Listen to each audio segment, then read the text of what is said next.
I died saving someone, expecting a second chance at life, but instead, I woke up in a world where I wasn't the hero of the story. I was the meal. In a land ruled by powerful monster girls, humans like me are rare, valuable, and dangerously appetizing, which means every encounter could be my last. If I want to survive, I'll have to do the impossible. Convince the deadliest predator in the room not to eat me, and maybe even make her my ally. Could I survive on this world as a meal?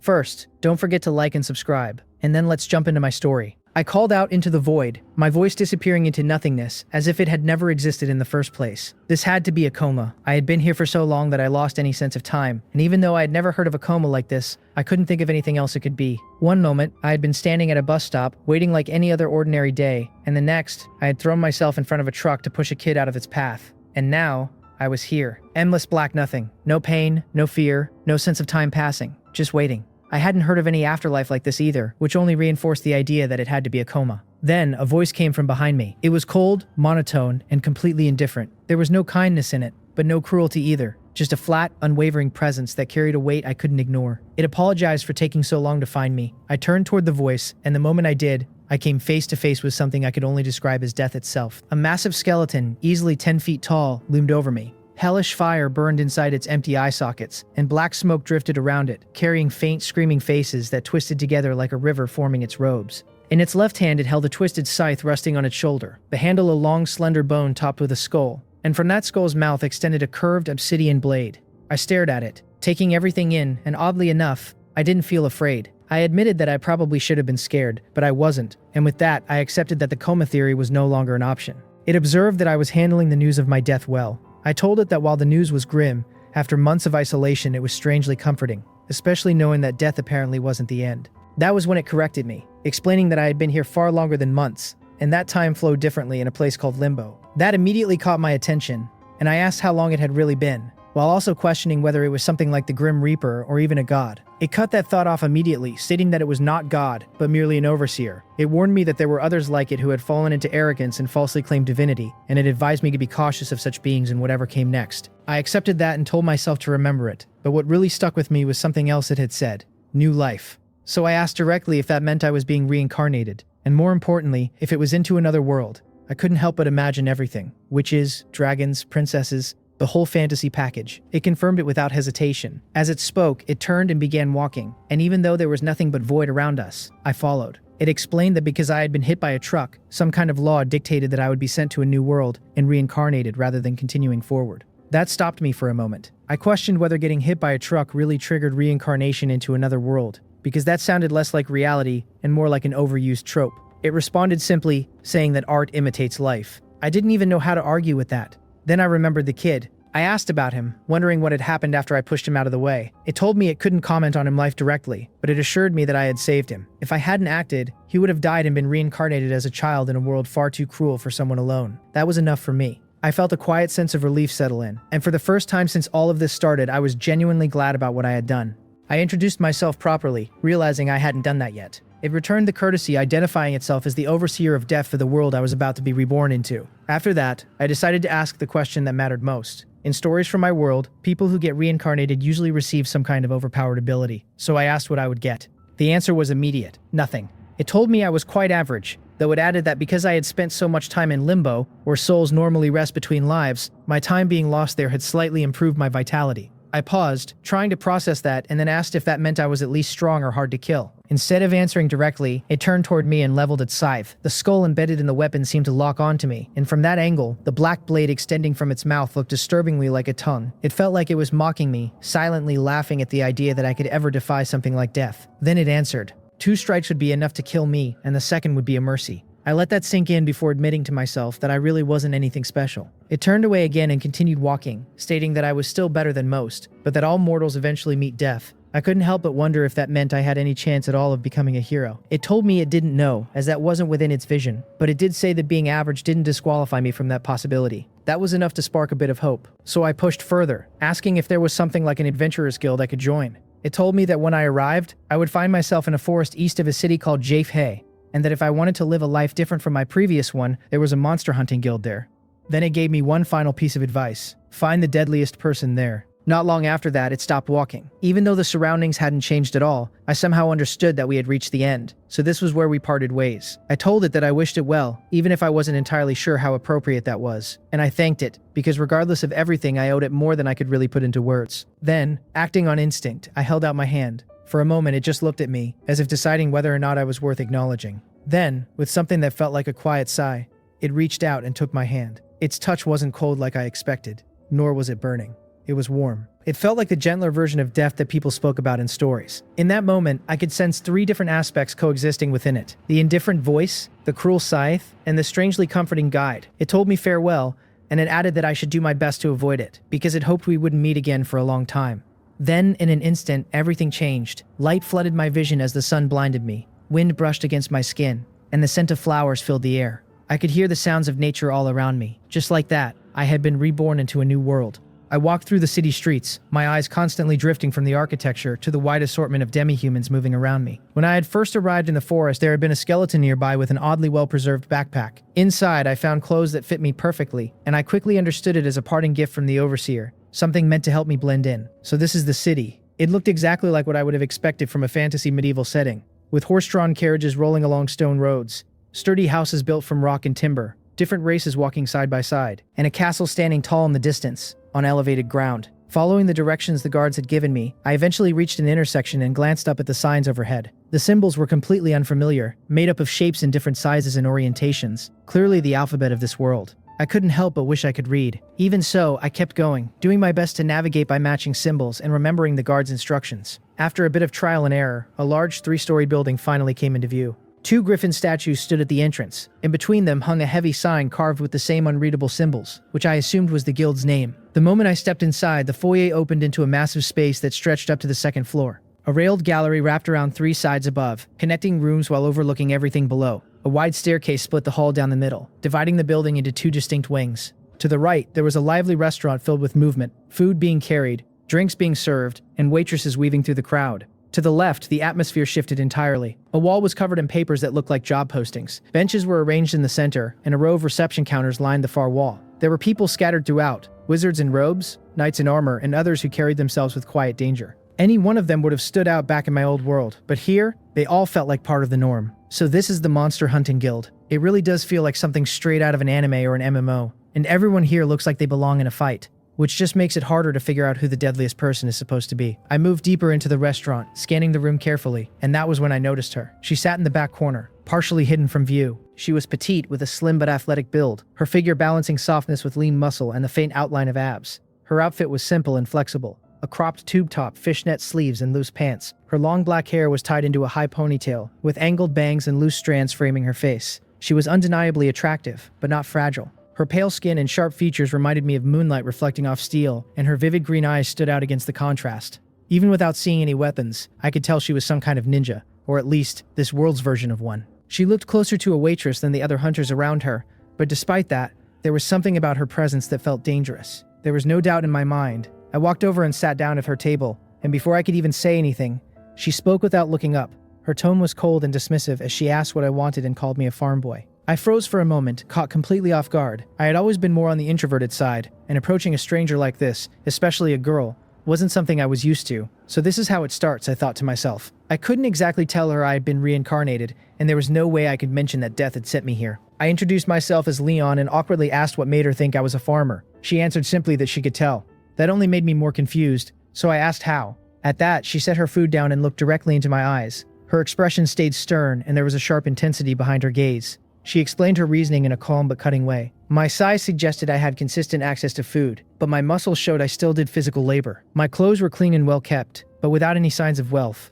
And most importantly, the way I had entered the building, looking around uncertainly, too hesitant to approach the others, until I settled on her because she appeared less intimidating. It was thorough, almost uncomfortably accurate. I realized I might have hit a nerve somewhere, but at the same time, her analysis made sense. Back in my old world, I was just average, but here, even something like consistent access to food seemed like a privilege. And if she really was some kind of assassin, then reading people like this was probably second nature to her. At the very least, I noted that I could probably pass as a farmer's son if I needed to. Still, lying didn't feel like the right move here. The overseer's words echoed in my mind, steadying me. Find the deadliest person. so I decided to be honest. I told her I wasn't from a farm and that I had only visited one a few times, and then I explained that the reason I approached her wasn't because I thought she was weak, but because I had a feeling she was the deadliest person in the room. I could see a subtle shift in her reaction. She seemed pleased, even if she tried to hide it behind a hardened expression and a probing stare. She asked if someone had put me up to this. I admitted that, in a way, yes, I had come here to join the guild and become a hunter, but I had no idea how any of it worked. As she had already figured out, I was completely lost, and to make matters worse, I had no money and couldn't read. As soon as I said it, I felt the weight of how it sounded. First interaction in a new world, and I had already introduced myself as lost, broke, and clueless. Not exactly a strong first impression. Still, I pressed on, making it clear that I wasn't joking. I told her I had been instructed to find the deadliest person there, and after looking around, I believed that was her. She asked who had told me that, and I answered, a bit awkwardly, that it was Death. For a brief moment, I braced myself, half expecting things to go very badly. Instead, she leaned back slightly, her expression softening into something more neutral, as if I had genuinely caught her interest. She explained that she had been trained to analyze people, and based on that, I was either foolish, unstable, or an exceptionally good liar. Still, she decided to humor me and ask what I actually knew about hunters. That alone felt like a small victory. I gathered my thoughts and admitted that my understanding was pretty basic. Hunters took jobs to kill monsters, they used magic, and they went on adventures at least sometimes. Saying it out loud made me realize how little I actually knew. She followed up by asking if I knew my attributes or abilities.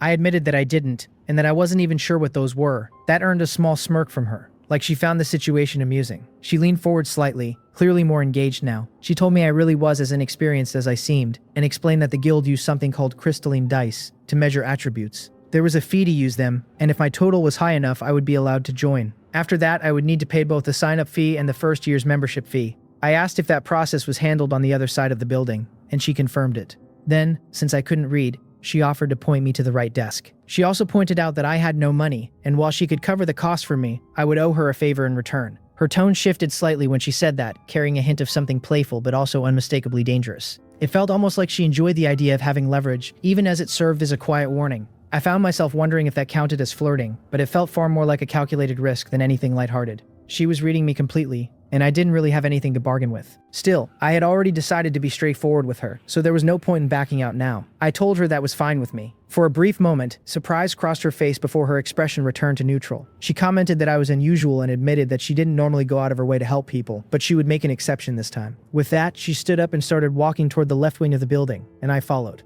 As we moved, I realized there was one thing I hadn't asked yet, so I mentioned that I hadn't gotten her name. She answered simply, Rika. I followed Rika into the left wing of the guild hall, where a receptionist stood behind one of the counters. Rika spoke first, explaining that I was there to have my attributes and abilities checked, and that she would be covering the cost while observing. The receptionist acknowledged it and gestured for us to follow. We were led into a back hallway, and through one of the doors was a private room with a large table at its center. Shelves and bookcases lined the walls, filled with boxes that the receptionist began opening. From them, she pulled out what looked like dice, 3 with 8 sides and 12 with 12 sides, each in a different color. Rika explained that these were crystalline dice, and she pointed out that the 3 diamond-shaped ones were for attributes, mana, chi, and essence, while the 12-rounder ones represented abilities like strength and intelligence. I asked about the difference between mana, chi, and essence, trying to keep up with everything. She explained that chi was energy drawn from the body and used to enhance it, which was what she specialized in. Mana and essence were similar in concept, but since she didn't have those attributes herself, she didn't go into detail. She only mentioned that mana came from the mind, while essence came from the soul.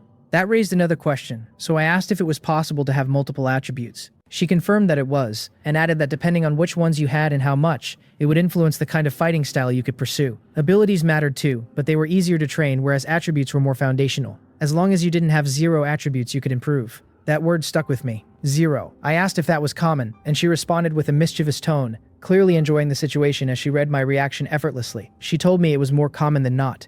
The receptionist handed me all 15 dice, so it was possible to have no attributes at all. The overseer had said I was average, which I had assumed applied to abilities, but now I wasn't so sure. At the very least, I hoped for something. Anything.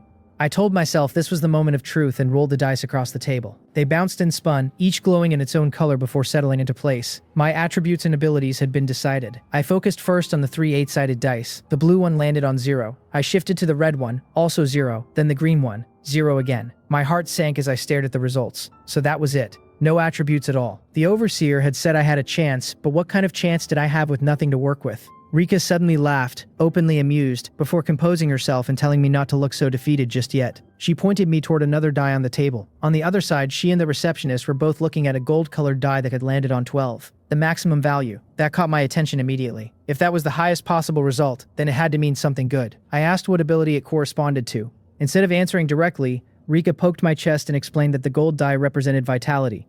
Everything else about me was average, but in her words, I would make an excellent punching bag. Then, almost casually, she asked if she could test that by stabbing me. I barely had time to process that before reacting in confusion. Before things could escalate further, the receptionist cleared her throat and stepped in, listing my results formally. I had 0 in all attributes and average in all abilities, with the exceptions being slightly above average intelligence and an unconfirmed vitality. She excused herself to retrieve a larger die. As she left, Rika turned back to me, clearly puzzled. She questioned how my intelligence had reached 8, especially considering that I couldn't read.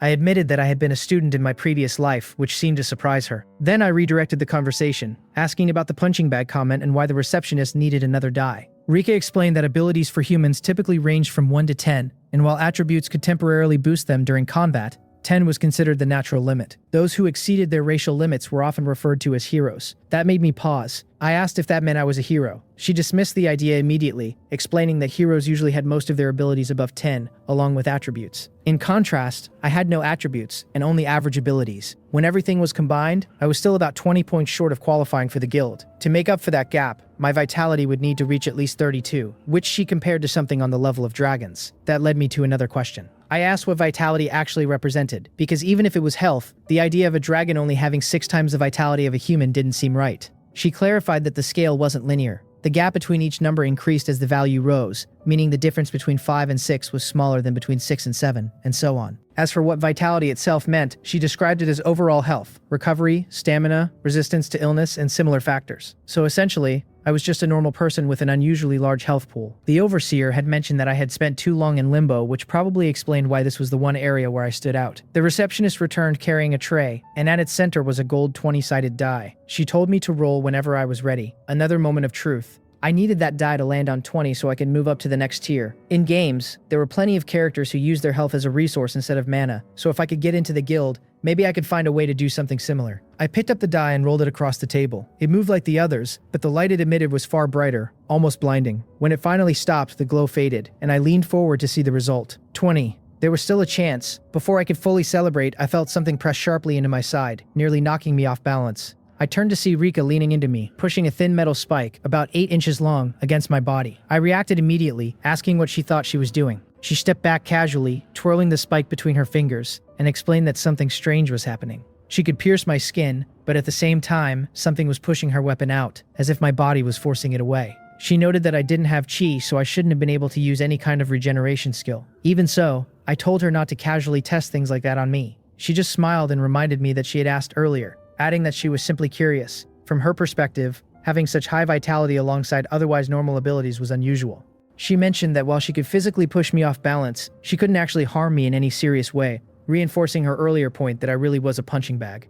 The receptionist cleared her throat again, drawing our attention. She explained that she would need to inform the guild master about my results, and that he would likely arrive in the afternoon to continue testing. In the meantime, she asked me to wait either nearby or in the guild hall. She then led us out of the room and back into the main foyer before giving a polite bow and leaving. Rika watched her go, then turned back to me, admitting that she had been curious about my results, and that I had exceeded her expectations. Not bad for someone she had initially written off as a farm boy. I asked if she was leaving. She confirmed that she had to go, explaining that she and her party had an important raid that night and that she had only come to the guild to pick up supplies and get lunch. Before parting, she advised me to be careful and not to trust others so easily. She also told me to share my results with her when she returned. She smiled once more before turning and walking away. I sat down on one of the benches in the center of the left wing and watched her leave, taking a moment to reflect. Rika gave off an undeniably dangerous presence, but once I got her talking, she was surprisingly approachable. She had tested my durability in a way that could have gone badly, but it hadn't felt malicious. For a first friend in a new world, she wasn't a bad outcome, and if I was being honest, she was also very attractive. I couldn't help but think back to the Overseer of Death, and quietly appreciate the situation. When I arrived at the guild hall again, it was already around lunchtime. A few hours had passed since the test, and the earlier crowd had come and gone. Now, a different wave of people was beginning to filter in for dinner, and it was during that lull that a receptionist approached and called for me. She thanked me for my patience and asked me to follow her. I did, walking once more through the back hallway, passing the same room where I had rolled the dice earlier, and continuing all the way to the end of the corridor. She knocked on a door, then opened it and gestured for me to step inside. The room beyond was the guildmaster's office. A large wooden desk dominated the space, with bookshelves lining the walls and wide windows stretching across the far side, letting in a soft, steady light. Sitting behind the desk was an older man, completely bald, with a long white beard that reached his chest. His face was marked with deep lines, but his eyes were sharp and calm, carrying a quiet authority. He wore simple, faded gray robes that looked more suited to a monastery than an office. And despite his age, his body appeared disciplined, as if shaped by years of training and meditation. An old monk, now serving as the guild master. He didn't carry the same obvious sense of danger as Rika, but there was a steady, grounded intensity about him. I introduced myself and explained that I was there because I had rolled a 20 on the gold die. He invited me to sit and introduced himself as Nadu, the master of Jafe's Hunters Guild. His voice was calm and deliberate, each word measured, as though he had no need to rush. He said he had already heard a bit about me, listing things in a way that made it clear word had spread quickly. A newcomer from the countryside, likely my first time in a city, no attributes, average abilities, but a vitality at the level of a hero. He even mentioned that I had managed to befriend Rika and get her to cover my fees, which he found more surprising than my test results. I admitted that I hadn't realized she had that kind of reputation, and explained that I had approached her simply because she seemed strong. He acknowledged that she was, explaining that Rika belonged to one of the guild's top 5 parties, an all-female group called Rosethorns, and that she was particularly hostile toward men. That, more than anything, was what made my situation unusual in his eyes. Then he shifted back to my abilities. He explained that having a single ability above 20 was rare, but when it did happen, it usually didn't lead to anything remarkable. People like that often became civilians who excelled in specific fields, scholars with high intelligence or performers with high charisma, but still lived relatively normal lives. Vitality, while useful, wasn't tied to any particular profession. I asked what he meant by that, because I hadn't come this far just to be told it didn't matter. He agreed that there was more to discuss, but first he wanted to confirm my vitality. Only after that would we talk about what I could actually do, assuming I passed. He reached beneath his desk and pulled out a strange cylindrical die. Its ends were shaped like pentagonal pyramids, while its sides were made up of triangles and diamond shapes, forming a structure that felt oddly perfect, even in a world already filled with magic. He explained that this was a special die, one that could only be used once. When rolled, it would split into 2, one showing the tens place and the other the ones. Then he told me to go ahead whenever I was ready, so it came down to this again. Another roll, another moment that would decide everything. I needed at least a 32 to qualify. Just the level of a dragon's health. No pressure. I rolled the die. The moment it struck the table, it cracked apart, splitting into 2 pieces that exploded with blinding light. Compared to the earlier dice, this was on an entirely different level. I instinctively raised my arms to shield my eyes, wincing as the brightness flooded the room. After a moment, the light faded. I blinked away the lingering glare and leaned forward to see the result. 0. 0. I froze, staring at the numbers, unable to process what I was seeing. 0. That didn't make any sense. Shouldn't I have gotten at least 20? Or was 20 just the minimum? Did that mean a 1 would have been 21? My thoughts spiraled as I tried to make sense of it. Then Nadu spoke, almost under his breath, noting that it was an actual 100. That snapped me out of it. I looked at him, trying to confirm what I had just heard. He explained that while it was technically undetermined, there likely wasn't a die large enough to measure beyond this. As far as he knew, nothing existed with an ability reaching 100. So those 3 zeros meant 100. For a moment, that felt incredible. But his tone shifted immediately, growing heavier. He told me that it was actually very bad. There were creatures in this world that fed on human vitality. Vampires, liches, banshees, and others. And to them, I would be like a feast, a walking source of immense power. And with everything else about me being so average, I wouldn't be able to defend myself. I would be easy prey. He added that there had already been recent reports of vampire and succubus attacks within the city. Then he stood up, his gaze sharpening. He admitted that, truthfully, eliminating me now would be the safest option, before something worse found me. I stopped him immediately, pointing out that I had been asking from the beginning about turning my vitality into power. If monsters could do it, then there had to be a way for me to do it too, and that would at least give me a chance to protect myself. He paused, then admitted that he wasn't going to act on that thought. Not only because he was uncertain if he even could, given the absurdity of my vitality, but also because he was required to accept my application. Technically, I met the requirements to join the guild. Still, he made it clear he wasn't pleased about it. After a moment, he sat back down. He confirmed that it was possible to convert vitality into power, but explained that such methods were typically known only to those who practiced darker arts. Even then, those individuals usually drew life force from others rather than using their own. If I wanted to learn, I would have to seek out someone like that, which came with obvious risks, since they might see me as more valuable as a resource than a person. That made sense, even if I didn't like it. As things stood, I was more useful to monsters than I was to myself. So, I asked what came next. He told me, somewhat reluctantly, that I was now officially a hunter. I could return the next day to receive my guild card, and I would start at the lowest rank, Tier 5. The rest of the details would be explained then. More importantly, he stressed that I needed to keep my situation a secret, for both my safety and everyone else's. He mentioned that he would reach out to some of the more questionable hunters in the guild to see if any of them had knowledge that could help me make use of my condition. I accepted that. So this was it. I was a hunter now. Even if the introduction had been a bit intense, I found myself looking forward to what came next. There was a quiet excitement building in my chest. A lot had happened in a single day, but for the first time it felt real. My new life had finally begun. I stood in the city square beside the guild, watching as the sun slowly dipped below the horizon. I had nowhere to stay, and since arriving in this new world, I hadn't eaten or slept once. Tonight, and probably a few more nights, I would be out on the streets. I could eat if I wanted to, but I didn't feel any real need to. The same went for sleep. That raised a quiet, unsettling question in my mind. Did I not need them anymore? And if that was the case, could I even starve to death? I began pacing as I thought it through, trying to make sense of my situation. How much could I actually heal through? Rika had said I didn't have any regeneration skills, but when she tested me with that needle, my body had pushed it out on its own through healing. That suggested something deeper. Maybe basic human healing scaled with vitality. That would explain what I experienced. But then that brought me back to the original question. Could I out-heal starvation? It should have been impossible. Food was a resource, something the body needed to function. And yet, I didn't feel hunger at all. I glanced around the square. People were heading home, most of them human, with the occasional demi-human mixed in. The city was settling into the night. I ended up speaking my thoughts out loud, more to organize them than anything else. I decided I should still eat and sleep whenever possible, because even if I didn't need them, I didn't want to lose what made me human. For now, I would rely on my vitality until I found a way to properly establish myself. With that settled, I started walking through the city, partly to pass time, and partly to find somewhere to rest. A bench, a quiet corner, anything that would get me through the night.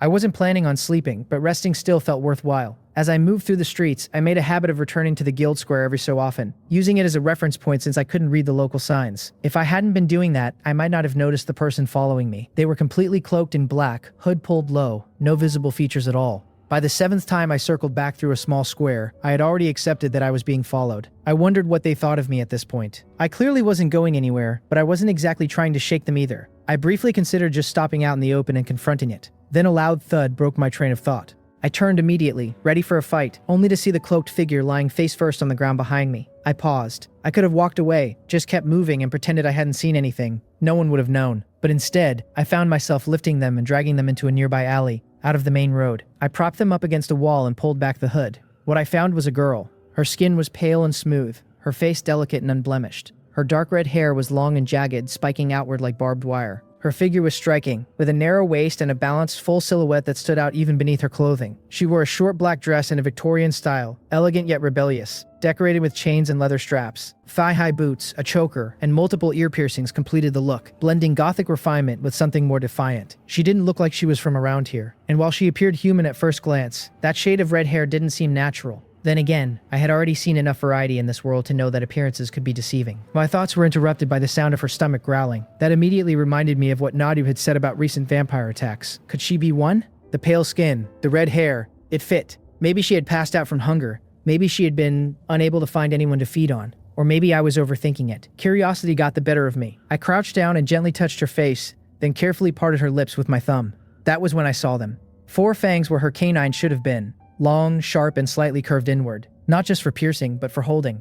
Strangely enough, they looked almost delicate in their own dangerous way. I leaned in a little closer to examine them, even though I was fully aware of how questionable the situation looked. Then my finger lingered too long. A small cut. A drop of blood fell onto her tongue. I reacted instantly, but before I could pull away, her hands shot up and grabbed my arm. She was smaller than me, her fingers unable to fully wrap around my forearm, yet her grip held me in place. Her eyes fluttered open slightly, revealing a faint amber glow, and she began to feed. Her movements were slow at first, almost instinctive, as she drew in the blood. There was a strange intensity to it, a focus that made it clear she was completely absorbed in the act. My thoughts spiraled. Why was she reacting like that? Her body shifted subtly, her breathing uneven as she continued, and the entire situation felt far more intimate than I was prepared for. I couldn't make sense of it. Was she feeding, or something else? My mind struggled to process it, and my body refused to move. The closeness, the unfamiliar sensation, it was overwhelming in a way I had never experienced before. I forced myself to steady my thoughts. This was dangerous. I needed to stay focused. Time passed, longer than I expected, nearly 2 minutes before the bleeding finally stopped. That raised another question. Had my wound healed, and why had it taken that long? Did her saliva interfere with healing? If my vitality hadn't been this high, how bad would that have been? Eventually, her movements slowed. She drew back slightly, licking away the last traces before releasing me. A soft exhale escaped her, followed by a small, almost embarrassed sound. Then her eyes sharpened. Reality seemed to hit her all at once. She jerked upright, pressing herself back against the wall as her grip loosened completely. She looked at me in disbelief, clearly shaken by what had just happened, struggling to process the fact that she had fed from a human, and that I was still standing in front of her. I gave a small, uncertain greeting, raising my hand slightly. She stared, then glanced down at my finger, still marked by what had just happened. Her face flushed deeply. She began trying to explain herself in a rush, insisting that she had only been hungry, that it had been a long time, and that she had been starving. I listened, trying to piece together what that meant. A vampire that didn't normally feed on humans. That alone was unusual. But more importantly, vampires used blood as a source of power, and that meant this was an opportunity. I interrupted gently, acknowledging what she was, but then asked if she could teach me blood magic. Everything stopped. Her expression shifted instantly, her eyes narrowing as she focused entirely on me. The air grew tense, and a dagger formed in her hand, dark and fluid, like solidified blood. I realized immediately that I had moved too fast. She had been shocked that I survived. Combined with how her saliva slowed my healing, it was clear that feeding usually ended differently for her victims. And I had just asked her to teach me that. I quickly told her to wait and let me explain. She had already begun to rise, the dagger positioned between us. I pointed out that she had just fed on me and that I could have died, so it was only fair she at least hear me out. She countered immediately, arguing that I had been the one to put my finger in her mouth while she was unconscious, and that any consequences would have been my own fault. That was fair. Still, I explained that I wouldn't have died, and considering she had been following me and collapsed from hunger, I had effectively helped her. That made things even. She hesitated. I could see her considering it. She had been starving, and despite everything, I had given her blood, and survived. Finally, she agreed to hear me out, though she made it clear that she didn't owe me anything. I let out a quiet breath of relief as the tension eased slightly. Then I explained. I told her I had no intention of using other people's blood, and that if she taught me, I would only ever use my own. In exchange, she could continue feeding from me. Her expression shifted again, this time from guarded to confused. That was progress. I decided to introduce myself properly. I told her my name was Leon. After a brief pause, she gave hers. Valeria, I explained my situation as clearly as I could, keeping it simple so I wouldn't lose her unnecessary details.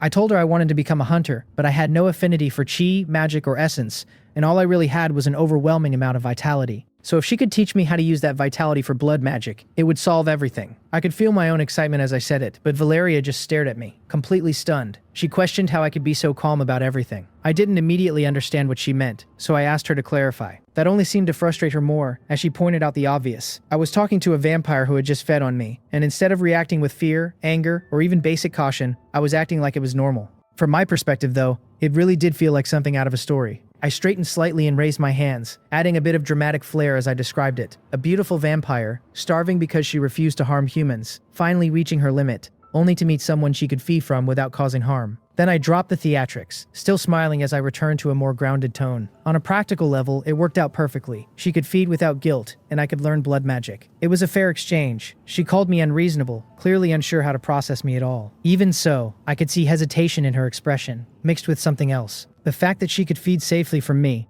and that she had already experienced it, clearly affected her. She admitted she needed time to think, and asked me to tell her more about myself. That caught me off guard for a moment, but I didn't mind. If anything, I found it a little endearing how cautious she still was, even though she was more than capable of overpowering me if she wanted. I sat down against the wall, settling into a more relaxed posture. I started with the basics, explaining that I had arrived in the city that very morning, and since I had no money, I had just been walking around in circles to pass the time and get through the night. She sat down as well, keeping a small distance between us, listening quietly. I continued, mentioning that before this, I had been at the Hunter's Guild. I had technically passed the exam, which meant I was now a hunter, but without any attributes. I was still essentially just human. She picked up on that immediately, connecting it back to what I had said earlier about my vitality. She understood that my score must have been high enough to carry me through the test, and she seemed surprised that there was no strict requirement for attributes. I told her it surprised me too, but apparently, it was allowed. And as she could see, my vitality was high enough to keep me alive even after what had just happened. She observed that I did seem unusually energetic, and asked if I felt tired at all.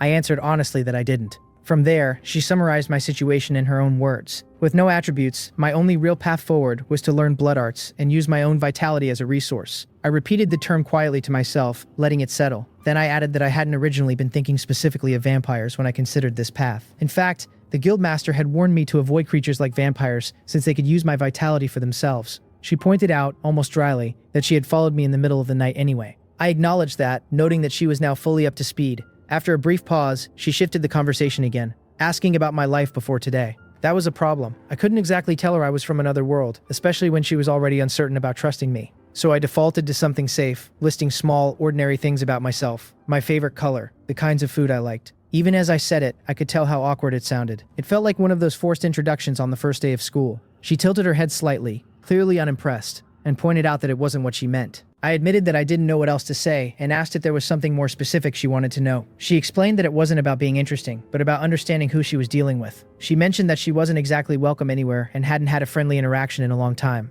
That shifted the tone. I let out a quiet breath, realizing I had been approaching this too lightly. I admitted that I understood her caution, and at the same time, I found it strange how little caution I was showing myself. The guildmaster had described me as something that monsters would seek out, and yet here I was, speaking with confidence in a situation that should have been far more dangerous. It didn't match who I used to be. I had always been quiet, reserved, someone who avoided standing out.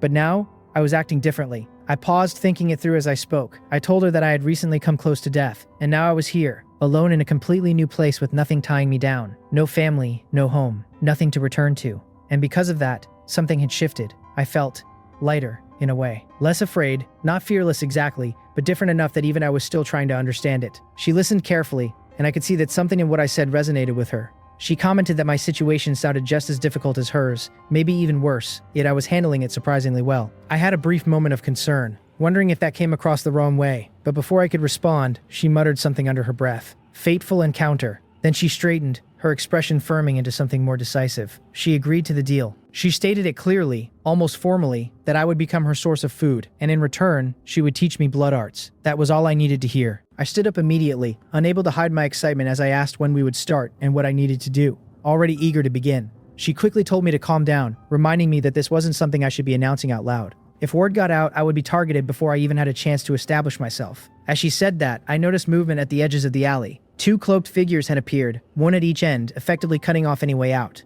I couldn't help but comment on the timing. Valeria stood up beside me, shifting into a defensive stance as she formed the same crimson dagger in her hand. She clarified that they weren't after me, but after her. These were assassins who had been tracking her. As I watched, blood began to flow from their hands, rising into the air and shaping itself into weapons. The liquid twisted and condensed into thin, elegant blades, rapiers made entirely of crimson, with fluid handles that continued to move like living streams. So these were the ones behind the recent attacks. While Valeria had been starving herself and running, they had been feeding freely. I raised my fists instinctively, settling into a stance as I prepared myself. It seemed my first lesson was about to begin. Valeria shut the idea down immediately, saying there would be no lesson, not here, not now, and that I was still just a human while she couldn't take both of them on. We needed to escape. I stood back to back with her as the 2 vampire assassins closed in, each cloaked in dark robes and wielding a crimson rapier formed from their own blood. I pointed out that escape wasn't exactly simple when both exits were blocked. Even as I spoke, I kept observing. Valeria's dagger was made of solidified blood, but theirs was different. The handles and guards still flowed like liquid. That suggested a more advanced technique, or maybe just a greater supply of blood to manipulate.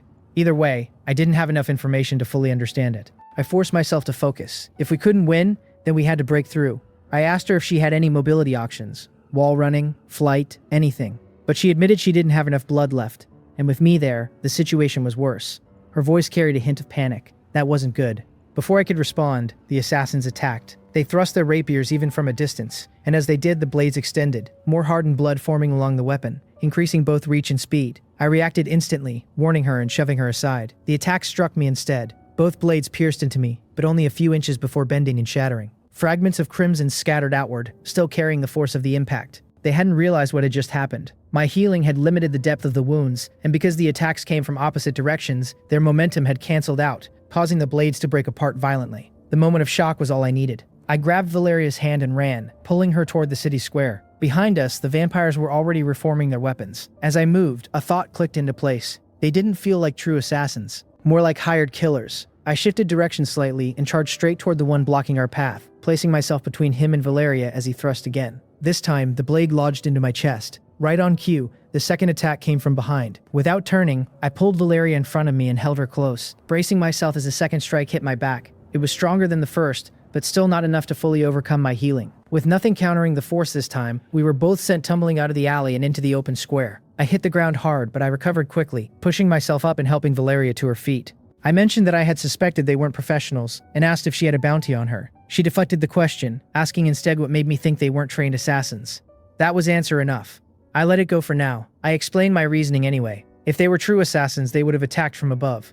or use stealth. Instead, they had blocked exits and relied on direct confrontation. Effective, but not subtle. And after being caught off guard once, they were likely to fall back on the same extended thrust technique. Right on cue, they stepped out of the alley, calmly reforming their weapons and even licking the blades as they approached. I couldn't help but comment on how excessive that was. At the same time, I noted that they had probably realized I had some form of healing, especially since vampires possessed anti-healing properties in their saliva. I kept analyzing. Would they keep using the same attack? It extended their range, but it likely consumed blood. Out here in the open, we had more room to dodge, but they still had the advantage in reach. I glanced behind us and pointed out that the Hunters Guild was nearby and also functioned as an inn, but Valeria immediately rejected the idea.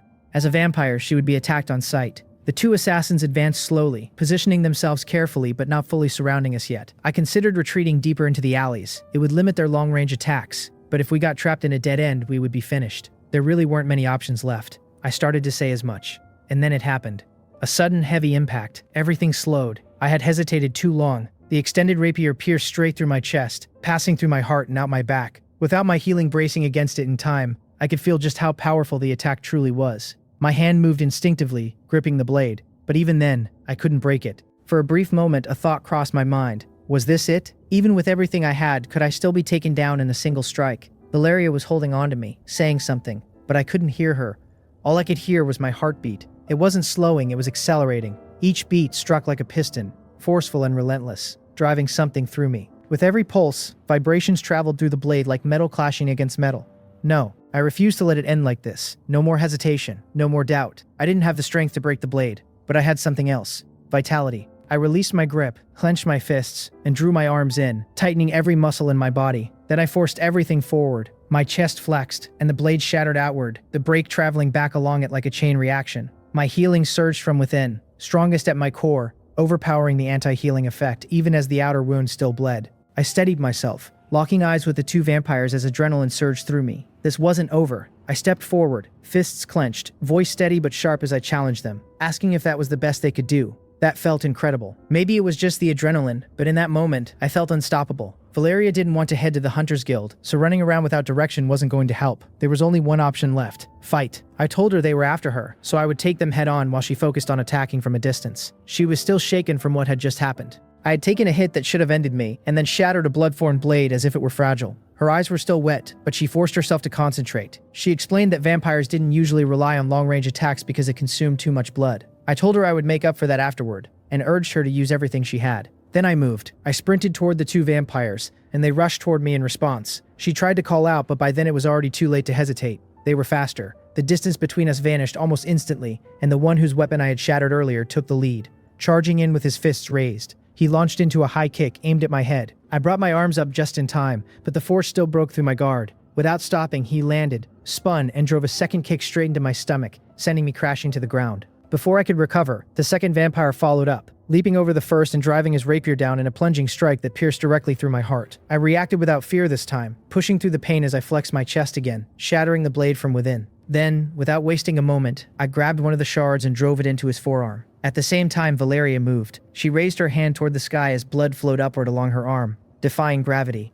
Dozens of droplets gathered above her, suspended like glowing red stars. Then she completed her technique. The droplets hardened into sharp spikes before raining down in a wide, fast barrage. They struck the ground in a sweeping wave, piercing through both vampires despite their attempts to evade. As for me, I was still on the ground, completely covered. Instinct had made me shield my face, but the rest of my body was riddled with spikes. So much for avoiding long-range attacks. Valeria collapsed after releasing everything she had into that strike, leaving the rest to me. That wasn't good. The two vampires had already begun recovering. Their ability to heal was clear, though the strain was starting to show. It was wasteful, but undeniably effective. I needed to end this quickly. I pushed myself up and rushed the vampire who had been standing over me earlier. The name came out before I could think of anything better. Porcupine Hug. It was crude, but it fit. Still covered in spikes, I grabbed him and pulled him in tightly. Between the force of the hold and my own healing pushing the spikes outward, they drove deeper into him. He cried out in pain and shoved me away, trying to force his blood to seal the damage, but it was too late. He didn't have enough left, and the bleeding overwhelmed him as he collapsed. That left one. I assessed the situation quickly. If he fed on me, I lost. If he grabbed Valeria and escaped, I lost. If I forced him to retreat, I won. If I took him down, I won. I met his gaze and told him plainly that he was outmatched and that he could leave or face the consequences. My best chance was to make him back off. If he retreated, I could help Valeria recover and prepare for whatever came next. For a moment, it seemed like he might consider it. Then, I saw the resolve in his eyes. He wasn't leaving. He charged again, slower than before but still faster than me. This time he opened with a left hook. I raised my arms to block, but once again the difference in strength broke through. A right uppercut followed, then 2 quick strikes to my nose. Each impact hurt, but the damage vanished almost as quickly as it appeared. At that point, I stopped trying to block. The pain was real, but it didn't matter. Every strike he threw cost him blood, and in a battle of endurance, I wasn't the one who would run out first. I focused on one thing. Eventually, he would try to bite me. That was the one attack I couldn't allow. The barrage continued. Punches, kicks, but they no longer sent me flying. I held my ground, maintaining eye contact, steady and unshaken. Despite everything, I found myself smiling. I stood between him and Valeria, unmoving. When the moment came, I saw it. He set it up with a left uppercut, then drove an elbow into my stomach, positioning himself perfectly to go for my neck. As his fangs came down, I struck first. A clean uppercut snapped his head back, forcing his jaw shut before he could bite. He retreated, putting distance between us. For a moment, I thought he might finally run. Then everything changed. A short blade pierced through his heart from behind, cutting cleanly through his blood burst outward. The weapon looked like a wakizashi, and the force behind it carried through with a sharp gust of wind. The vampire tried to retaliate, swinging backward, but the attacker had already moved. Rika. She balanced effortlessly, using her blade as a pivot point while avoiding his strike. Her movements precise and controlled. As the vampire collapsed, she spoke calmly, as if stating something obvious. Vampires stored their blood in their hearts and could recover from most injuries, even direct strikes to that area. I noticed immediately that Rika wasn't in perfect condition. Her breathing was slightly uneven, and her body carried fresh scars and bruises, signs of whatever she had just come from. Even so, she continued calmly, explaining that since vampires stored their blood in their hearts, targeting that area was the most effective way to drain their reserves. I called out to her, relieved to see her again. She greeted me casually, calling me farm boy as usual, and admitted she was impressed that I had managed to hold my own against 3 vampires. I agreed without hesitation. Then I paused. 3? Before I could fully process that, she stated that she would finish off the girl, saying it was too risky to leave a vampire alive. I stepped in immediately, stopping her and telling her that Valeria was actually my friend. Her entire demeanor changed in an instant. Her eyes locked onto me, and her voice sharpened with anger as she questioned me. She reminded me that she had warned me to be less trusting, and now I had gone and befriended a vampire. I tried to explain, telling her that Valeria was different, that she was vegan. That only made things worse. She questioned what that even meant, and pointed out how easily I had accepted it. From her perspective, it was absurd. I admitted that it sounded strange, but I didn't think Valeria had been lying. She countered immediately, stating that vampires fed on humans, and that deception would be second nature to them. To her, Valeria wasn't just dangerous. She was a monster, something that only looked human. I responded without thinking too much about it, pointing out that Rika herself killed people, yet I trusted her. That caught her off guard. For a brief moment, she froze, and I noticed a faint shift in her expression, a hint of color rising to her cheeks. She dismissed it quickly, though, explaining that it was different. I could trust her because she was herself, but that didn't mean I should trust others so easily, including her. I understood what she was saying, but I didn't back down. I told her that I had felt the same kind of presence from Valeria as I had from her, and that was enough for me. I trusted that instinct. I also explained that Valeria had already agreed to teach me blood arts, and in exchange I would feed her. She seemed to genuinely have an issue with harming humans, which was why she described herself the way she did. Rika paused, then asked if I had already fed her. I confirmed it. Her expression shifted again, this time to something closer to disbelief. I told her I would wake Valeria up so she could evaluate her properly. Then she asked if I had passed the hunter exam. Her tone had softened completely, and there was something else there, something almost apologetic. I told her that I had, that I was officially a hunter now. With that settled, I walked over to Valeria, who was still unconscious. I knew I had to feed her again, but this time Rika was watching. I hesitated for a moment. Surely it wouldn't be the same as before. I knelt down and carefully placed my finger in Valeria's mouth again. Her fangs pierced my skin, and as the blood began to flow, she reacted immediately. Her hands wrapped around my forearm, and she began feeding again with the same intensity as before. Her movements were just as instinctive, her body responding in ways that made the situation feel far more personal than it should have. I could feel Rika's gaze on my back, sharp and unrelenting. She asked if this was the reason I trusted her. Her tone carried more irritation than anger, as if she was holding something back. After what felt like a long stretch of time, Valeria finally opened her eyes. She looked up at me, her expression soft and unfocused, and noted that I had won. Her hand still held my arm, but now her grip was gentle, almost careful. That moment didn't last. Rika moved instantly, striking me in the side with enough force to send me away from Valeria. Before I could recover, she had already positioned herself between us. Her blade pointed directly at Valeria. She demanded to know who she was. I tried to introduce them properly, but Rika ignored me and kept her focus on Valeria. Valeria, to her credit, remained composed. She acknowledged that she would go along with it, recognizing that Rika was someone I trusted, and introduced herself simply as Valeria. Rika pressed further, demanding her full name. Valeria refused, explaining that she had abandoned her family and no longer used that name. That only made Rika more aggressive in her questioning. She asked how much Valeria had taken, what would have happened if she hadn't stopped, whether she could even stop, and whether she had truly been unconscious at all. It was a relentless interrogation. I thought about stepping in, but before I could say anything, Rika cut me off, pointing out that if I trusted Valeria, then I should let her answer. If there was nothing to hide, then there shouldn't be a problem. Despite the pressure, Valeria answered honestly. She admitted she didn't know how much she had taken. She had been unconscious, and to her I had felt like an endless source. If she hadn't stopped, she didn't know what would have happened. Vampires didn't naturally stop. They fed until interrupted or until nothing remained. The only reason she had stopped was because my wound had closed. Her voice remained steady, even though what she was saying clearly wasn't easy for her. Rika didn't ease up. She continued questioning her, asking about her behavior, her intentions, and why she was even in the city. Valeria pushed back slightly, denying any intentional manipulation, and explaining that my blood simply tasted unusually good. She dismissed it lightly, saying she would get used to it eventually. Then she stated her purpose. She had left her family and had been on the run for 2 years, arriving here only a few days ago. As for her name, she reaffirmed that she was simply Valeria, nothing more. Rika studied her for a moment, then finally lowered her blade. She admitted that she still didn't trust her, and that there were more questions to ask, but she didn't have time. She needed me, and she had already delayed too long. She told Valeria to stay put, and made it clear she wouldn't allow her to contact me again until she was satisfied.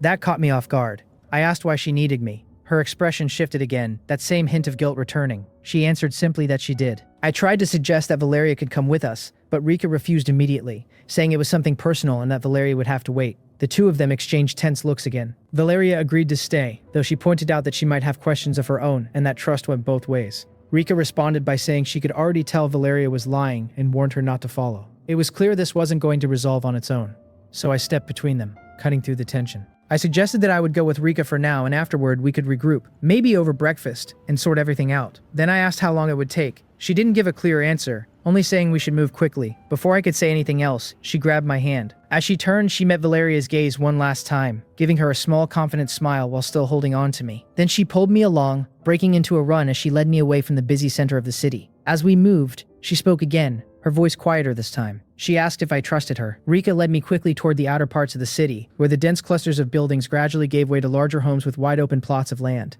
As we moved, she asked if I trusted her. I answered that I did, but I couldn't help asking if this was about Valeria, or if it had something to do with the guilt she had been carrying. She muttered that if someone like me could pick up on that, then she was losing her edge. That only made me more curious, so I asked what kind of favor she needed that had been bothering her so much. She paused, clearly thinking it over. Then she said she had originally planned to tell me and give me a chance to back out, but now, considering my new vampire friend, she had changed her mind. She wasn't going to tell me anymore. I stared at her, trying to process that. So she was asking me for a favor while refusing to explain it. I asked why she had suddenly decided not to tell me, and she simply reminded me that I said I trusted her, so I should trust her. I tried asking for at least a hint. She refused. At that point, I couldn't tell if she was upset, annoyed, or something else entirely. Her behavior didn't line up cleanly with anything I could read. Before I could press further, she stopped. We had arrived. In front of us stood a large, ornate manor. A carved stone fence surrounded the property, high enough that only the upper floors were visible from the outside. A heavy metal gate marked the entrance, and beyond it, neatly arranged flower beds lined a circular carriage path leading to the front doors. I couldn't help but react. The place looked impressive. I asked if she lived there. She answered simply that she didn't. Then she pushed the gate open and pulled me inside, closing it behind us, before continuing toward the entrance. I asked again why we were here, but she didn't respond. Inside, the manor was empty. The candles had been extinguished, but faint trails of smoke still rose from them, suggesting whoever had been here had only recently left. Despite that, everything was well maintained. She didn't slow down, pulling me deeper into the building and then down into the basement, still holding my hand as we descended. Before we reached the bottom, I could hear voices, 2 women arguing. One insisted they had no choice, warning that even if the person in question resisted, the king would kill them all. If he found out, the other argued back, saying they couldn't force her, that she had already endured this long, and that they should focus on finding another solution. A third voice added that they were searching through books, but this wasn't something people just casually dealt with. We stepped into the room. There were 3 women inside, all bearing fresh injuries, just like Rika. This had to be her party. Rose thorns. One was a wizard woman holding a tall wooden staff topped with a glowing blue crystal in her right hand. Another was a blonde in full knight's armor. The last is dressed in forest green clothing with long, wavy reddish-brown hair and pointed ears. Rika announced our arrival, casually mentioning that she had brought along a farm boy. One of them immediately responded that Rika was thinking ahead, implying sacrifices would be necessary. That word caught my attention. Sacrifices. So that was it. She had brought me here because she thought I could survive whatever they were planning. I couldn't help but feel a mix of disbelief and annoyance. The armored knight stepped forward, her expression filled with restrained anger as she confronted Rika. She accused her of letting her personal issues with men influence her decisions, saying that didn't justify sacrificing someone. Rika cut her off quickly, telling her to calm down and clarifying that I wasn't just some random person. She introduced me as a hunter, explained that she had helped me join the guild, and that she had witnessed my test results. Then she described me as completely useless in every aspect except one, my vitality. She said it was at least on a level of a dragon. The knight questioned that. Rika explained that before she left for her raid, I had rolled a 20 in vitality, and since I had no other strengths, I would have needed at least a 32 to pass. The knight turned her attention to me.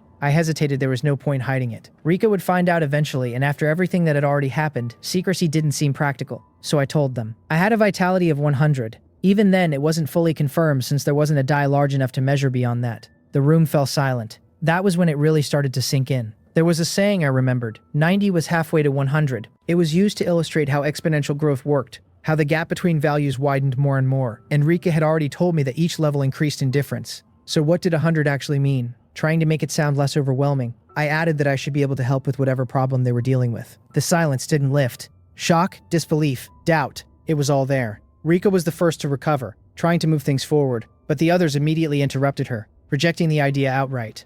They couldn't accept something like that so easily. Rika pushed back, insisting that I wasn't lying. She reminded them that she had seen my role herself, and that when she came back to find me, she had witnessed me feeding a vampire. She even mentioned that the same vampire had followed us and was currently waiting outside. That caught my attention. So Valeria had followed us after all. Meanwhile, the three of them remained silent, clearly struggling to reconcile everything. They knew Rika could read people, and they knew what vampires were capable of. But even that wasn't enough to make this believable. I glanced at Rika and asked what the plan was now. She answered without hesitation. They would let the others calm down, and in the meantime, she would chain me to a chair and blindfold me. I paused. That was not what I expected. I couldn't help but question it. Before I could question it any further, Rika was already tying me to a chair. She had brought me into what looked like a cellar in the basement. No windows, just a single door. The other three members of her party stood near the entrance, watching quietly as they tried to process everything that had just happened. I couldn't help but comment on it. So this favor she needed was for me to act as food for some kind of monster girl. She confirmed it without hesitation, as casual as ever. That explained the guilt I had noticed earlier, especially after the way she reacted to me and Valeria. She asked if I really had to say everything out loud, and I admitted that I did. If nothing else, I figured I could at least give her a hard time for dragging me into this without explaining anything. Her eyebrow lifted at that, and she fired back immediately, pointing out that I wasn't exactly in a position to joke after willingly letting myself get tied to a chair. She tightened the ropes a little more than necessary, a playful edge in her expression. I acknowledged it with a quick apology, though neither of us really meant it. A quiet laugh broke the exchange. The knight, Rosalind, stepped forward, having watched the whole interaction. She commented that she was surprised to see Rika getting along so well with a man, considering her usual attitude. She added that she sometimes worried Rika might react harshly if a man said the wrong thing. Yet here we were, talking like this. From her tone, it sounded like she was teasing Rika about being unusually fond of me. Rika dismissed it quickly, calling me nothing special and reminding everyone that she had already stabbed me earlier, as if that proved she hadn't softened at all. That seemed to raise a different kind of concern in Rosalind's expression, but she didn't dwell on it. Instead, she turned to me and introduced herself properly. She explained that she was Rosalind, a paladin and the leader of Rose Thorns. She gestured to the others, Circe the wizard and Tala the druid. I acknowledged them, noting their small gestures in return. Then Rosalind shifted to the main point. She emphasized that their friend needed my help, and that along with everything else they were asking, she wanted me to avoid asking personal questions. I understood immediately why she was the leader. She had a composed presence that made it difficult to refuse, even if I had wanted to. I agreed, though I did ask one thing. I wanted to know what kind of monster their friend was. The room fell silent for a moment. Then she answered, a succubus. I felt a strange sense of excitement at first, almost reflexive, but that didn't last. She immediately clarified the situation. Their friend had been captured by succubi only a few days ago, and during that time she had somehow been turned into one of them. That changed everything. I thought it through. Succubi were all female, which meant they likely created more of their kind by transforming others. Rosalind continued, her tone growing sharper with anger. Their friend had been targeted because of her nature, someone noble, someone pure. The demons had even given her the key to her own cage, letting her suffer while waiting for her to give in. And despite all of that, she had resisted. She had chosen to starve rather than lose herself and harm others. That realization settled heavily. I had been too quick to associate succubi with the lighter versions I had seen in stories. The reality here was far harsher. I expressed concern, asking if she would be able to feed on me safely. I knew I wouldn't die, but that didn't mean there wouldn't be consequences. Rosalind explained that was exactly why I was being restrained. By tying me down, I wouldn't be able to interfere or do anything that might weaken her resolve. A simple kiss would be enough for her to feed. By then, Rika had finished securing the ropes. She stated that there was no backing out now, and that once the blindfold was on, everything would be ready. Rosalind gave Rika one last look before turning to leave, saying she would go speak with their friend. Cersei and Tala followed shortly after, leaving just the two of us in the room. The atmosphere shifted. I wasn't entirely sure what to say. There was something undefined between us. I couldn't clearly label what my relationship with Rika was, but I knew that if there was a possibility of it becoming something more, I wouldn't be against it. Before I could figure out how to approach it, she spoke first. She told me not to be misled by Rosalind's teasing, and then explained what succubi actually were. They were demons that preyed on desire, and death at their hands was anything but peaceful. That wiped away any lingering misconceptions I had. I admitted that I had misunderstood, and that the reality made a lot more sense now. She laughed at my reaction, then added that I would likely have to get used to this if they couldn't find a way to cure their friend. I made a mental note to reconsider how quickly I trusted people, especially when she asked me that question earlier. She told me to stop talking. Then she leaned in. Her face came close, her eyes meeting mine, and I caught a faint blush paired with a genuine smile. It was the last thing I saw before she covered my eyes with the blindfold. Darkness. Silence followed. I wondered if she had already left, but I hadn't heard her move, not even the door. I called out to her, but there was no response. She really was skilled. Then I felt it, a soft warmth against my lips. It was brief, almost fleeting, but unmistakable. A light kiss that lingered just enough to leave an impression before it was gone.